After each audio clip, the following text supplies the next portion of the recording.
उत्तर प्रदेश में आज यानी 23 जनवरी को यूपी टेट परीक्षा का आयोजन किया गया। इस परीक्षा का आयोजन कड़ी सुरक्षा के बीच 2 पालियों में करवाया गया। पहली पाली की परीक्षा सुबह 10 बजे शुरू होकर दोपहर 12:30 बजे पर संपन्न हो गई, जबकि दूसरी पाली की परीक्षा दोपहर 2:30 बजे से शाम 5 बजे तक आयोजित की गई। आपको बता दें कि ये परीक्षा पहले 28 नवम्बर को होनी थी, लेकिन पेपर लीक होने के कारण परीक्षा की तारीख दोबारा तय की गई थी।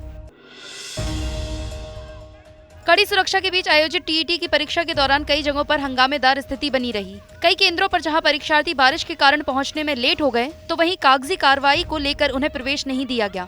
इसे लेकर नोएडा के एक परीक्षा केंद्र पर उम्मीदवारों ने हंगामा कर दिया, तो वहीं मुजफ्फरनगर से भी परीक्षा केंद्र के गेट जल्दी बंद करने के आरोप लगाते हुए परीक्षार्थियों ने एक परीक्षा केंद्र पर तोड़फोड़ कर दी।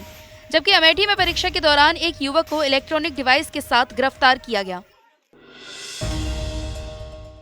मुख्यमंत्री योगी आदित्यनाथ ने अखिलेश यादव पर 300 यूनिट फ्री बिजली देने के वादे के लिए हमला बोला है। सीएम योगी ने कहा कि अखिलेश यादव ने यूपी को अंधेरे में रखा है। उन्होंने कहा कि जो लोग फ्री में बिजली देने की बात करते हैं, उन्होंने उत्तर प्रदेश को अंधेरे में रखा था। उनके समय में तो अंधेरा ही अंधेरा था, बाकी जो था, जब बिजली ही नहीं देनी तो फ्री क्या देंगे। 2017 के पहले बिजली आती ही नहीं थी।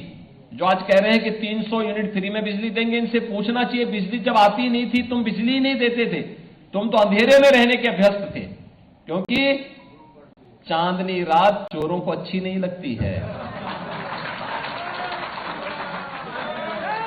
तो ये लोग बिजली दें, जब बिजली नहीं आएगी तो बिजली फ्री में करने की बात कहां से करते हो जी?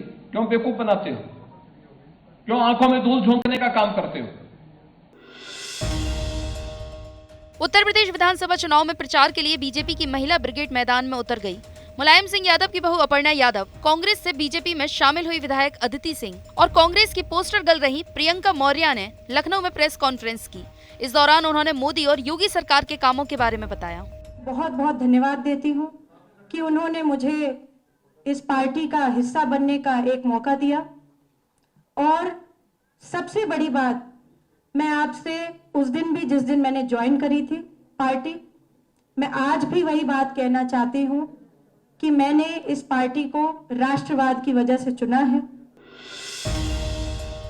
रविवार को उत्तर प्रदेश के deputy CM doctor Dinesh Sharma Dadri में मौजूदा विधायक और भाजपा उम्मीदवार तेजपाल नागर के लिए वोट मांगने ग्रेटर नोएडा पहुंचे। दिनेश शर्मा के साथ श्री चंद शर्मा और भारतीय जनता पार्टी के और भी कई नेता मौजूद रहे। इस दौरान दिनेश शर्मा ने प्रदेश की योगी सरकार के कार्यकाल की उपलब्धियां गिनाई। दिनेश शर्मा ने जनता से वोट मांगते हुए कहा कि आज उत्तर प्रदेश काफी तेजी के साथ विकास कर रहा है। पश्चिमी उत्तर प्रदेश में एक अलग वातावरण दिखाई दे रहा है। प्रदेश के कुख्यात अपराधियों पर नकेल कसी गई है, या तो बदमाश जेल में हैं या फिर भाग गए हैं। देश के महान सपूत नेताजी सुभाष चंद्र बोस के प्रति आभार के प्रतीक के रूप में इंडिया गेट पर उनकी ग्रेनाइट की एक प्रतिमा लगाए जाने पर केंद्रीय अल्पसंख्यक कार्य मंत्री मुख्तार अब्बास नकवी का बयान आया है। नकवी ने कहा है कि ये काम बहुत पहले होना चाहिए था, और जहां तक ज्योति की बात है, ये ज्योति बुझाई नहीं गई, बढ़ाई गई है। आज मोदी जी के आने के बाद चाहे सरदार पटेल का हो, चाहे वो नेताजी सुभाष चंद्र बोस का हो, या ऐसे तमाम सैकड़ों हमारे महानायक हैं जिन्हें कि आज देश याद कर रहा है, और देश उनके सम्मान में नतमस्तक होकर उनको सलाम कर रहा है। और जहाँ तक सवाल है ज्योति का, ज्योति जो है वो बुझी नहीं है बल्कि बढ़ाई गई है।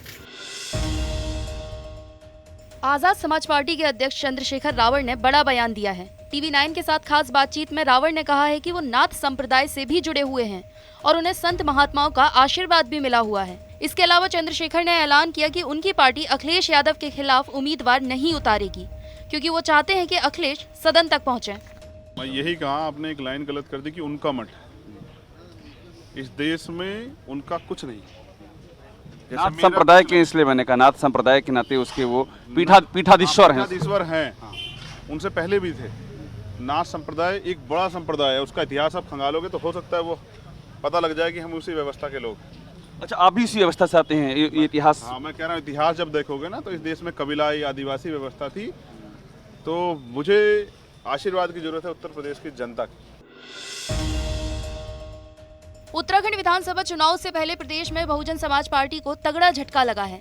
रविवार को रुड़की की पिरान कलियर विधानसभा के दर्जनों लोगों ने बसपा छोड़कर आम आदमी पार्टी का दामन थाम लिया है। बसपा छोड़कर आम आदमी पार्टी ज्वाइन करने वालों का कहना है कि उत्तराखंड में बसपा का जनाधार अब समाप्त होने लगा है और कोई भी नेता विकास कार्यों में खरा नहीं उतर पाया, इसलिए अब उन्होंने आम आदमी पार्टी का दामन थामा है। टिहरी जिले के पर्यटक स्थल धनौल्टी में लगातार हो रही बर्फबारी के चलते चंबा मसूरी मोटर मार्ग को बंद कर दिया गया है, जिसे खोलने के लिए जेसीबी लगाई गई। जिले की ऊंची पहाड़ियों पर भारी बर्फबारी होने से ठंड बढ़ गई है और बर्फबारी के कारण यहां पर बिजली व्यवस्था भी चरमरा गई है। वहीं भारी बर्फबारी के चलते झाला के आगे गंगोत्री राष्ट्रीय राजमार्ग भी बंद है। यहाँ पे जो है कल से बर्फबारी, चौथी बर्फबारी है और आवागमन कल से बंद हो रखा है, न तो कोई आ रहा न जा रहा, और बिजली भी कल से बिल्कुल जा रखी है और पानी भी नहीं है।